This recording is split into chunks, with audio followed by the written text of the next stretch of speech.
Welcome to my channel where I make understanding music theory easy, breaking it down into its simplest form. Today I'm going to discuss the major, minor, and diminished chords and why they sound the way they do. But first we need to understand what whole steps and half steps are. A half step is the distance of one fret. A whole step is the distance of two frets.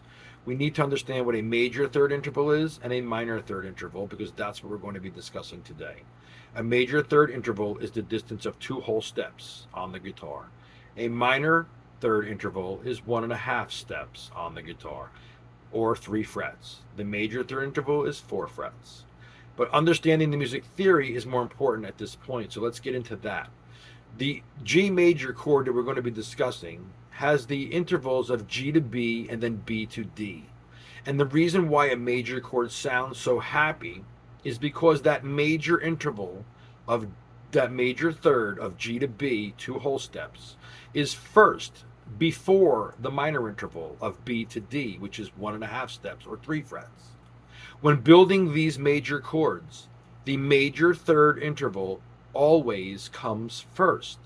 In the example of G major, we have G to B. That is 2 whole steps. G to A is a whole step, A to B is a whole step. And when building this chord, it goes G, then B, then D. So we have G over to B, which is a major third interval. Then we have B to D, which is the minor interval, the minor third interval. Since the major third interval comes first, we hear that interval first, which makes the chord sound happier. When we have the minor interval come first, we call that a minor chord. So the example of, say, A minor, where you have A, C, and E. A to C is a minor interval of 3 frets, 1.5 steps.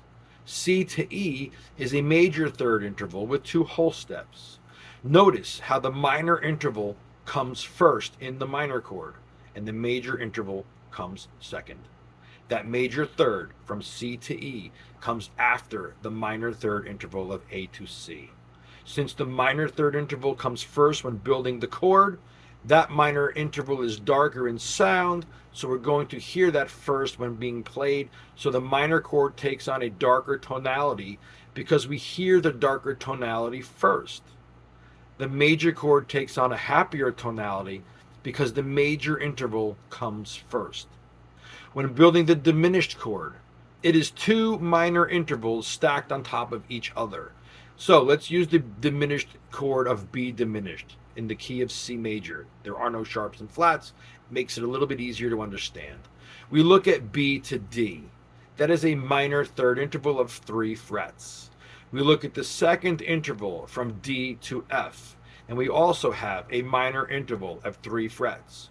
So there is nothing happy about the intervals in this chord. It is 2 dark intervals together, getting an even darker sound than the minor chord. And that is the reason why we don't really see a whole lot of diminished chords in popular music, because it is so dark. It doesn't really lend itself to music that we want to hear when making ourselves feel good. If you're listening to feel good music, you are not listening to the diminished chord. The diminished chord is a very dark chord, darker than minor, has no major intervals in it whatsoever. So let's just review. The major interval sounds happy, so the major chord sounds happy because its major interval comes first when building the chord. When building a minor chord, it has 1 minor chord, 1 minor interval, and 1 major interval. But since the minor interval comes first when building the chord, the minor sound comes through first, thus making the sound a little darker than the major chord. And again, the diminished chord doesn't have any major intervals in it, so there's nothing happy or sweet about that chord. It is completely dark. And that is the difference between the 3 chords and why they sound the way they do. It is the intervals and the order in which they come up. I hope this makes you understand the difference between major, minor, and diminished chords, what they were or are to you, and why they sound the way they do. And now you understand that they are a controlled sound, and you can control the sound yourself now that you understand the difference between them. Have a great day. I will see you in the next video.